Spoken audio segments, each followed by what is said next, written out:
Avia. Bye-bye.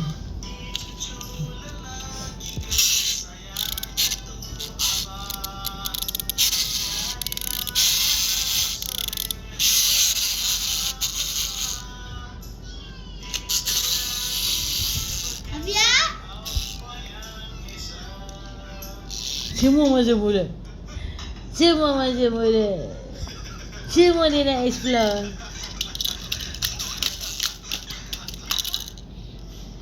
Semua masuk mulut. Sekarang umur saya 6 bulan lebih. Avia.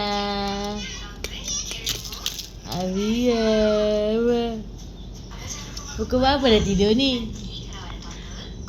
Pukul berapa dah tidur ni? Dah pukul 11.30 dah. Pukul berapa nak tidur ni?